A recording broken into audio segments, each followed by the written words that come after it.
Bismillahirrahmanirrahim. Alhamdulillahirabbil alamin. Kembali kita membaca kitab Al-Jami' al-Ibadatillahi Wahdah. Syekh Muhammad At-Tamimi mengatakan wal mahabbatu, dan mahabbah di antara jenis ibadah adalah al-mahabbah, artinya cinta.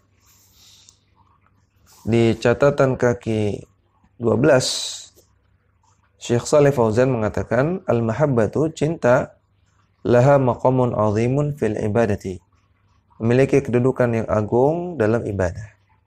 Wahiyya mahabbatullahi subhanahu wa ta'ala, yaitu cinta kepada Allah subhanahu wa ta'ala, memiliki kedudukan yang agung dalam ibadah.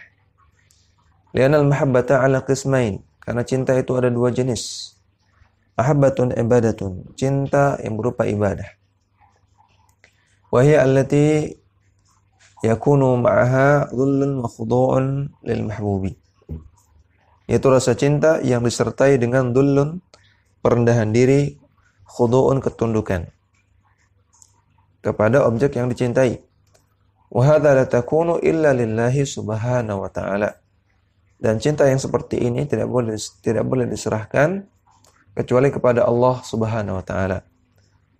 Li'annaha mahabbatun ibadatun, karena yang seperti ini adalah mahabbah ibadah, mahabbah yang berupa ibadah.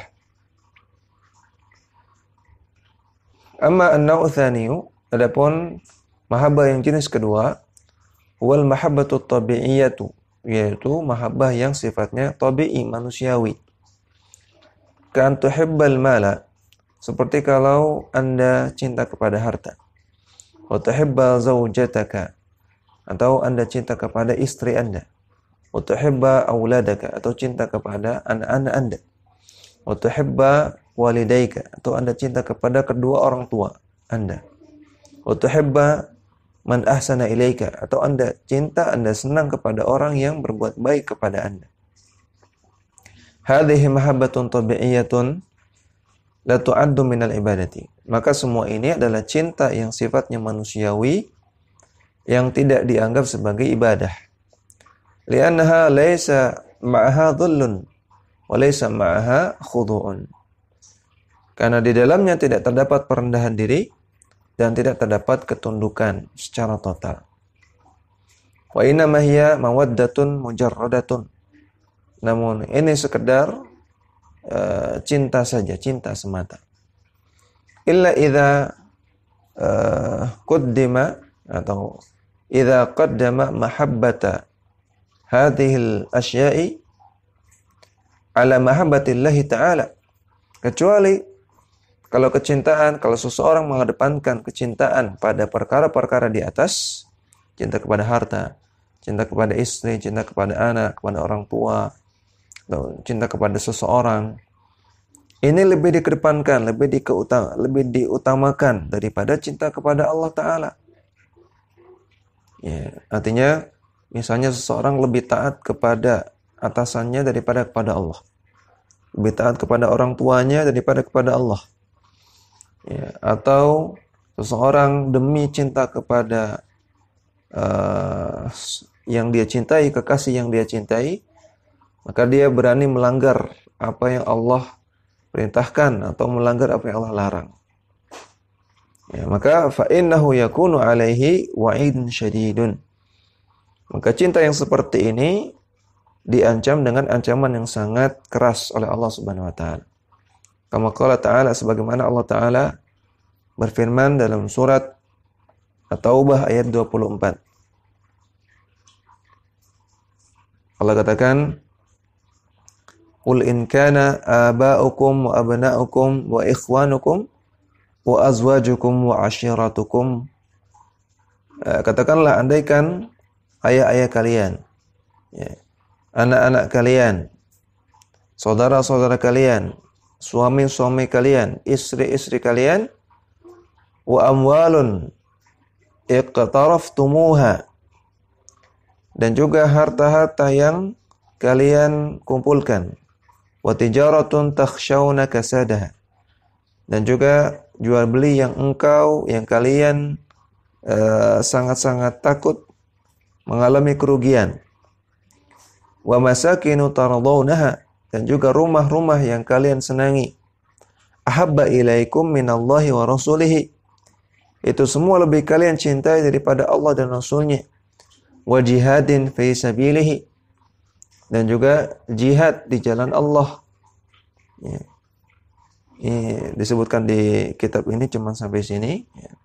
Namun kelanjutan ayat Allah katakan fatarabbasu hatta ya'tiya Allahu bi amrih. Maka tunggulah sampai Allah datangkan perkaranya. Wallahu la yahdil qaumal fasiqin. Dan Allah tidak memberikan petunjuk kepada kaum yang fasik. Ya, maka di dalam ayat ini yang pertama, orang yang mengedepankan cinta kepada selain Allah daripada cinta kepada Allah, Allah katakan fatarabbasu hatta ya'tiyallahu bi amrih. Tunggulah sampai Allah datangkan keputusannya, maksudnya sampai Allah datangkan hukumannya, adabnya. Yang kedua, Allah katakan innallaha la yahdi qaumal fasiqin. Allah tidak memberikan petunjuk kepada orang-orang yang fasik. Ya, maka yang kedua, orang yang mengedepankan cinta kepada selain Allah daripada cinta kepada Allah tidak mendapatkan petunjuk, tidak dapat hidayah. Yang ketiga, disebut oleh Allah sebagai orang-orang yang fasik. Ya, maka perhatikan, jangan sampai cinta kita kepada istri kita, suami kita, orang tua atau anak, atau atasan kita, atau manusia-manusia yang lain, atau kepada harta, atau kepada kendaraan, atau kepada rumah, atau kepada hal-hal yang lain yang selain Allah. Jangan sampai ini lebih dikedepankan, lebih besar daripada cinta kepada Allah Subhanahu wa taala. Fallahu la yuqaddamu ala mahabbatihi mahabbatu syai'in min al-amwali wal auladi wal biladi wa ghairi dzalik. Maka Allah tidak boleh dibelakangkan. Kecintaan kepada Allah tidak boleh dikebelakangkan daripada cinta kepada selain Allah, berupa cinta kepada harta, ya, cinta kepada anak-anak, cinta kepada negeri, atau cinta kepada yang lain. Fa in ta'aradat mahabbatullahi ma mahabbati ghairihi. Jika terdapat pertentangan antara cinta kepada Allah dan cinta kepada selain Allah, minal amwal, berupa cinta kepada harta, wal aulad, cinta kepada anak, fa innahu yuqaddamu mahabbatullah. Maka wajib untuk mengedepankan kecintaan kepada Allah Subhanahu wa taala. Maka cinta ada dua, cinta ibadah dan cinta tabi'iyah. Cinta yang berupa ibadah adalah cinta yang disertai dzul wal khudu', perendahan diri dan ketundukan. Dan cinta seperti ini hanya boleh diserahkan kepada Allah. Kalau diserahkan kepada selain Allah, maka menjadi syirik dalam mahabbah, syirik dalam cinta. Kemudian kembali ke matan, Syekh Muhammad At-Tamimi mengatakan wal khasyatu, khasyah. Syekh Shalih Fauzan menjelaskan al-khasyatu hiya naw'un min al-khawfi. Khasyah adalah salah satu jenis dari khauf, dari takut. Jadi khasyah artinya takut. Apa bedanya khauf dengan khasyah? Sebagian ulama menjelaskan bahwasanya khasyah itu perbedaan dengan khauf. Kalau khasyah adalah khauf yang disertai dengan ilmu. Disertai dengan ilmu tentang apa yang ditakutinya. Kalau khauf itu takut secara umum. Namun kalau khasyah, takut yang disertai dengan ilmu. Ilmu tentang apa yang dia takuti tersebut. Ya, makanya dalam surat Fatir ayat 28 Allah Ta'ala berfirman, innama yakhshallaha min ibadihil ulama. Sesungguhnya yang khasyah kepada Allah dari para hamba-hambanya adalah para ulama. Kalau katakan yang khasyah kepada Allah itu ulama. Karena ulama itu tahu tentang Allah. Ya. Ulama tahu tentang tauhid, tahu tentang sifat, tahu tentang nama dan sifat Allah Subhanahu wa taala, tahu tentang hak-hak Allah. Maka timbul rasa khasyah dalam diri mereka. Maka rasa takut ini disertai dengan ilmu tentang Allah Subhanahu wa taala. Ya. Namun ala kulli hal khasyah sama dengan takut. Kalau Allah Ta'ala berfirman tentang khasyah dalam surah Al-Baqarah ayat 150. Allah katakan, "Fala takhshawhum wakhshawni." Janganlah kalian takut kepada mereka, namun takutlah kepada Allah. Takutlah kepadaku, yaitu kepada Allah. Di sini Allah perintahkan untuk takut kepada Allah. Berarti Allah suka kalau kita takut kepada Allah. Berarti khasyah itu adalah ibadah.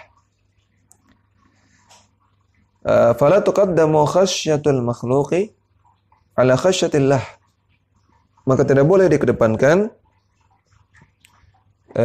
rasa takut kepada makhluk lebih dahulu, lebih depan daripada khasyah takut kepada Allah. Allah Ta'ala berfirman, "Alladzina yuballighuna risalatillahi wa yakhshawnahu wa la yakhshawna ahadan illallah."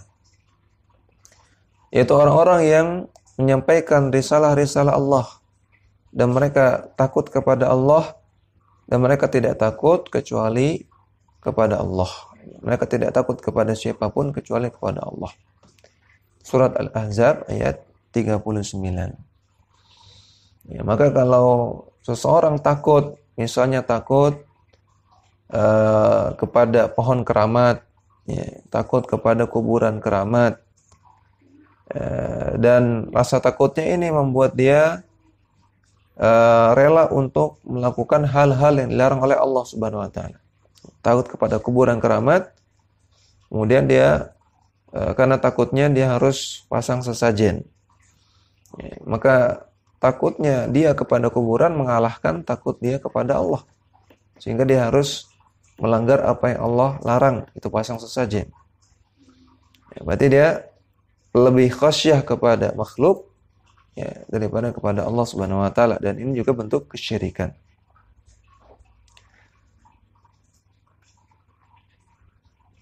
Kemudian warahbatu wa ta'alluhu. Kemudian di sini disebutkan 3 ibadah. Yang pertama raghbah, yang kedua rahbah, yang ketiga ta'alluh. Ya. Syekh Shalih Fauzan dari catatan kaki yang nomor 14 beliau mengatakan, "Ar-raghbatu takunu ila Allah jalla wa ala." Raghbah itu hanya boleh diserahkan kepada Allah Jalla wa ala. Wa hiya at-tam'u fi ma indahu. Ya, raghbah artinya rasa tamak, rasa keinginan untuk mendapatkan sesuatu yang sangat besar, fi ma indahu, yang ada di sisi Allah Subhanahu wa taala. Berarti raghbah artinya keinginan yang sangat besar untuk mendapatkan sesuatu yang ada di sisi Allah. Ya, ridho Allah, surga Allah, pahala dari Allah. Ini namanya raghbah. Allah Ta'ala berfirman, "Inna ilallahi raghibun." Sesungguhnya kami kepada Allah adalah orang-orang yang raghibun, adalah orang-orang yang raghbah, orang-orang yang punya rasa harap untuk mendapatkan pahala dan ridho dari Allah Subhanahu wa taala. Surah At-Taubah ayat 59. Wahiyya raghbatu fima indallahi, yaitu maksudnya menginginkan apa yang ada di sisi Allah. Wa ta'alluqu billahi azza wa jalla, dan bergantung hati kepada Allah azza wa jalla. Fa idza raghiba fima indallahi hamalahu dzalika ala ta'atillah. Kalau seseorang itu raghbah, sangat-sangat berharap, mengharapkan apa yang ada di sisi Allah, maka rasa raghbah ini akan membawa dia kepada ketaatan kepada Allah.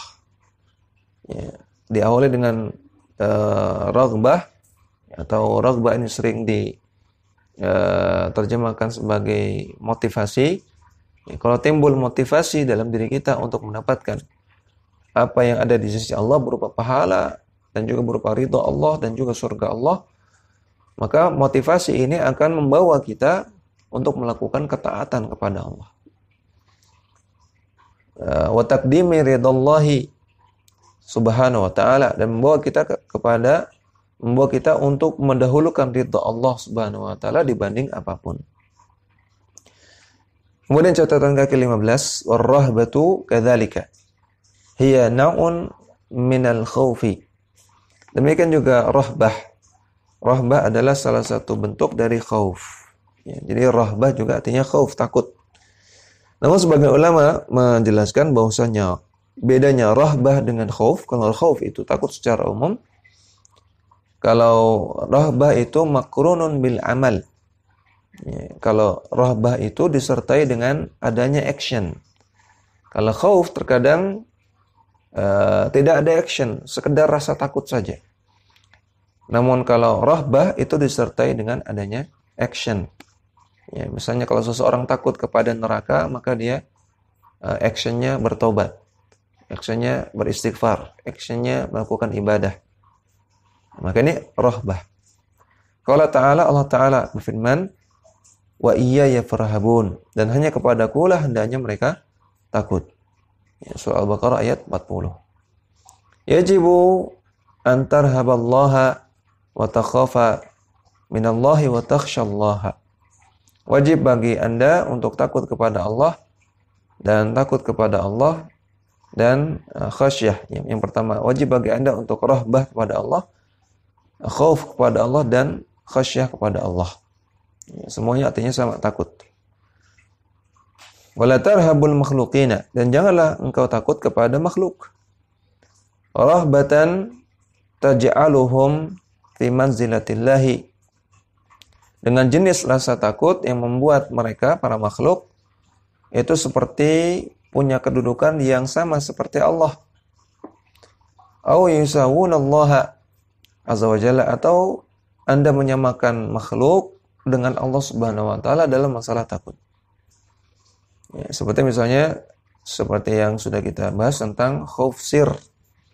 Ya, punya keyakinan bahwasanya ada makhluk yang bisa menimpakan mudaratan kepada kita, menimpakan kematian atau penyakit kepada kita dengan seketika tanpa sebab, kapanpun dimanapun. Nah, maka dalam hal ini kita takut kepada makhluk seperti takut kepada Allah Subhanahu wa taala. Karena yang bisa melakukan demikian hanya Allah Subhanahu wa taala. Wala tarhabu minhum fatatruka ta'atallahi min ajlihim. Dan janganlah takut kepada makhluk sehingga Anda meninggalkan ketaatan kepada Allah gara-gara hal tersebut, ya, karena ketakutan tersebut. Kemudian yang 16, catatan kaki 16, at-ta'alluhu. At-ta'alluhu artinya at-ta'abbud, artinya at-ta'abbudu, artinya ibadah. Ta'alluh artinya ibadah. Wa yutlaqu at-ta'alluhu wa yuradu bihi al-mahabbatu minal walahi.